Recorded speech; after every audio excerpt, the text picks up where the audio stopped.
অসম জাতীয় বিদ্যালয় শিক্ষা সংসদৰ অধীনত ৰাজ্যিক ভিত্তিত বৃত্তি পৰীক্ষা। গোৱালপাৰা জিলাত মুঠ পৰীক্ষাৰ্থী 713 গৰাকী। অসম জাতীয় বিদ্যালয় শিক্ষা সংসদে ছাত্ৰ-ছাত্ৰীসকলৰ শৈক্ষিক প্ৰতিভা বিকাশ কৰাৰ লক্ষ্যৰে প্ৰথমবাৰৰ কাৰণে ৰাজ্যিক ভিত্তিত আয়োজন কৰিছে বৃত্তি পৰীক্ষা। তৃতীয় শ্ৰেণীৰ পৰা নৱম শ্ৰেণীলৈকে অধ্যয়নৰত ছাত্ৰ-ছাত্ৰীসকলৰ মাজত অনুষ্ঠিত হৈছে এই বৃত্তি পৰীক্ষা। আনহাতে দশম শ্ৰেণীৰ ছাত্ৰ-ছাত্ৰীসকলৰ বাবে অনুষ্ঠিত হৈছে বেকন এন্ট্ৰেন্স কাম স্কলাৰশ্বিপ টেষ্ট। সমগ্ৰ অসমতে একে সময়তে অনুষ্ঠিত হৈছে এই বৃত্তি পৰীক্ষা। গোৱালপাৰা জিলাৰ জাতীয় বিদ্যালয় সমন্বয়ৰক্ষী সমিতিৰ সভাপতি তৰুণ চন্দ্ৰ চাংমায়ে জনোৱা অনুসৰি অসমত মুঠ 26খন জিলাত 115টা পৰীক্ষা কেন্দ্ৰ অনুষ্ঠিত হৈছে এই পৰীক্ষা। ইয়াৰে গোৱালপাৰা জিলাত আছে 3টা পৰীক্ষা কেন্দ্ৰ।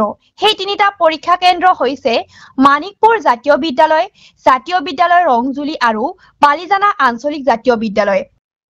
জিলাখনত মুঠ 713 গৰাকী ছাত্ৰ-ছাত্ৰীয়ে আজিৰ বৃত্তি পৰীক্ষাত অৱতীৰ্ণ হৈছে। ইয়াৰে মানিকপুৰ জাতীয় বিদ্যালয় পৰীক্ষা কেন্দ্ৰত অঞ্চলটোৰ 8খন জাতীয় বিদ্যালয়ৰ মুঠ 206 গৰাকী ছাত্ৰ-ছাত্ৰীয়ে বৃত্তি পৰীক্ষাত অৱতীৰ্ণ হৈছে। ইয়াৰে তৃতীয় শ্ৰেণীৰ পৰা ষষ্ঠ শ্ৰেণীলৈ 120 গৰাকী আৰু অষ্টম শ্ৰেণীৰ পৰা দশম শ্ৰেণীলৈ 86 গৰাকী পৰীক্ষাৰ্থী।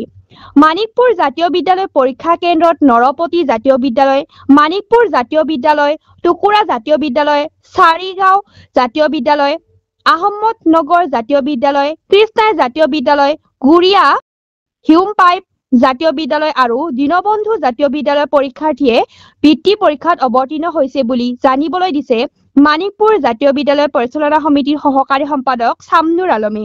এই সন্দৰ্ভত আমাৰ এক বিশেষ প্ৰতিবেদন। মই নৱবৰ্ষৰ সকলোকে শুভেচ্ছা জ্ঞাপন কৰিছোঁ। অসম জাতীয় বিদ্যালয় শিক্ষা সংসদে প্ৰথমবাৰৰ কাৰণে ৰাজ্যিক ভিত্তিত বৃত্তি পৰীক্ষা অনুষ্ঠিত কৰিছে। এই পৰীক্ষা ক্লাছ 3ৰ পৰা নৱম শ্ৰেণীলৈকে হৈছে আৰু দশম শ্ৰেণীটো বেকন এন্ট্ৰেন্স কাম স্কলাৰশ্বিপ টেষ্ট এক্সামিনেশ্যন হৈছে, একেলগেই হৈছে। আৰু অসমত মুঠ এতিয়া 115টা চেণ্টাৰ আছে। 26খন জিলাত এই 115টা চেণ্টাৰত ছাত্ৰ-ছাত্ৰীসকলে অংশগ্ৰহণ কৰিছে। এতিয়া আমাৰ গোৱালপাৰা জিলাত 3টা চেণ্টাৰ আছে। এটা হ'ল এই মানিকপুৰ জাতীয় বিদ্যালয়, আনটো জাতীয় বিদ্যালয় ৰংজুলি আৰু 3 নম্বৰটো হ'ল বালিজানা আঞ্চলিক জাতীয় বিদ্যালয়। মুঠ 713 জন ছাত্ৰ-ছাত্ৰীয়ে ইয়াত অংশগ্ৰহণ কৰিছে, পৰীক্ষাত অৱতীৰ্ণ হৈছে। ইয়াৰ মূল উদ্দেশ্যটো হ'ল যে আমাৰ যিসকল ছাত্ৰ-ছাত্ৰী, সেই ছাত্ৰ-ছাত্ৰীসকলৰ শৈক্ষিক যিটো প্ৰতিভা, সেই শৈক্ষিক প্ৰতিভাটো বিকাশ কৰাৰ কাৰণেই এই অনুষ্ঠানটো অনুষ্ঠিত কৰা হৈছে, বৃত্তি পৰীক্ষাটো অনুষ্ঠিত কৰা হৈছে। এই বৃত্তি পৰীক্ষাত আমাৰ বিশেষকৈ বেকন এন্ট্ৰেন্স কাম স্কলাৰশ্বিপ টেষ্ট যিটো আছে, সেই টেষ্টৰ অধীনত যিসকল ছাত্ৰ-ছাত্ৰী উপকৃত হ'ব তেওঁলোকক পৰ্যায়ক্ৰমে তেওঁলোকক আমাৰ যিবিলাক মেডিকেল টেষ্ট বা ইঞ্জিনিয়াৰিং টেষ্ট, এই টেষ্টবিলাকৰ ওপৰত কোচিং দিয়া হ'ব আৰু তেওঁলোকক শিক্ষা গ্ৰহণৰ সুবিধাও দিয়া হ'ব। আৰু তাৰ ওপৰত স্কলাৰশ্বিপ আছে। আমাৰ যিসকল ক্লাছ 9লৈকে, ক্লাছ 3ৰ পৰা ক্লাছ 9লৈকে যিসকল ছাত্ৰ-ছাত্ৰী বৃত্তি পৰীক্ষাত অৱতীৰ্ণ হৈছে তেওঁলোকে ৰিজাল্টৰ ভিত্তিত স্কলাৰশ্বিপ পাব আৰু চাৰ্টিফিকেট পাব। মূল লক্ষ্যটো হ'ল যে গুণগত শিক্ষা প্ৰদান কৰা আৰু শৈক্ষিক প্ৰতিভা যাতে বিকশিত হয়, দক্ষতা যাতে তেওঁলোকে দক্ষতাপূৰ্ণভাৱে যাতে আগবাঢ়ি আহিব পাৰে, অসমৰ যিটো আমাৰ কৃষ্টি সংস্কৃতি এইবিলাক যাতে ৰক্ষা কৰিব পাৰে, সচেতন নাগৰিক যাতে হ'ব পাৰে, এইখিনি গঢ়ি তুলিবৰ কাৰণেই আচলতে আমাৰ অসম জাতীয় বিদ্যালয় শিক্ষা সংসদে অহৰহ চেষ্টা চলাই আছে। এইবাৰ প্ৰথম আৰু একাধিক্ৰমে এই পৰীক্ষাবিলাক অনুষ্ঠিত হৈ থাকিব।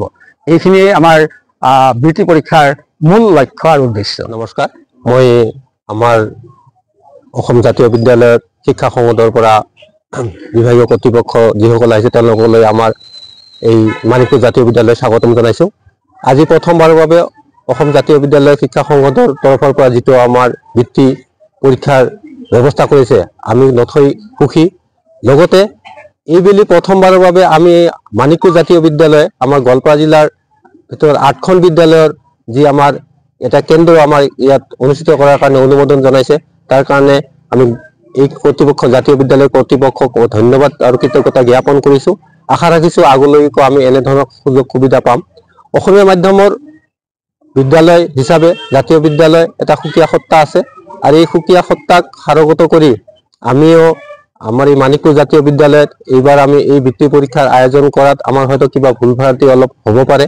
তাৰ কাৰণে মই বিভাগীয় সমূহলৈ তাৰমানে আমাৰ ফালৰ পৰা ক্ষমা বিচাৰিছোঁ। হয়তো ক'ৰবাত ভুল ভ্ৰান্তি হ'ব পাৰে, কিন্তু যৎপৰোনাস্তি আমি যিমানখিনি গঢ়ি তুলিব লাগে সেইখিনি কৰাৰ চেষ্টা কৰিছোঁ। আৰু এইবেলি আমাৰ ইয়াত দুটা ৰাতিপুৱা 10টা বজাৰ পৰা 12টালৈ এটা সেশন আৰম্ভ হৈছে আৰু 1টা বজাৰ পৰা 3টালৈ দুটা সেশন হ'ব। এইবেলি আমাৰ প্ৰথম সেশনত 120 জন ছাত্ৰ ছাত্ৰী অংশগ্ৰহণ কৰিছে আৰু আবেলিৰ আমাৰ 86 আছে। আৰু আমাৰ বিদ্যালয়ৰ পৰা মই জনামতে আমাৰ মানিকপুৰ জাতীয় বিদ্যালয়ৰ টোটেল 80 ছাত্ৰ ছাত্ৰীয়ে অংশগ্ৰহণ কৰিছে। সেইটো আমাৰ কাৰণে এটা বিশেষ আমি সাফল্য বুলি কি কৈছোঁ। এতিয়া ৰিজাল্ট বা সেইখিনি আমাৰ কিমানখিনি নিৰ্ভৰ কৰে সেইখিনি পিছত পৰৱৰ্তী পৰ্যায়ত লক্ষ্য হ'ব। কিন্তু আমি এই অনুষ্ঠানটো এই বিদ্যালয়ত এই বৃত্তি পৰীক্ষা আয়োজন কৰিব পাৰি নথৈ সুখী হৈছোঁ। আৰু আমাৰ আগন্তুক দিনত এনেকুৱা আমাক সুযোগ দিলে আমি নিশ্চয় গ্ৰহণ কৰাৰ আশাবাদী।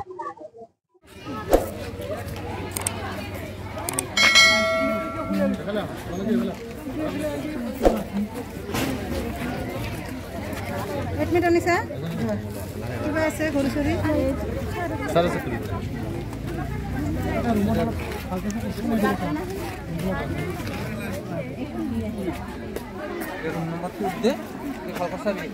একেলগতে যা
আমি নতুন মানুহ ক'ৰ মই মোক চিনি নাপায় আপুনি নাপায় না মনত পৰা নাই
CO03910B. Mana tadi itu nak apa?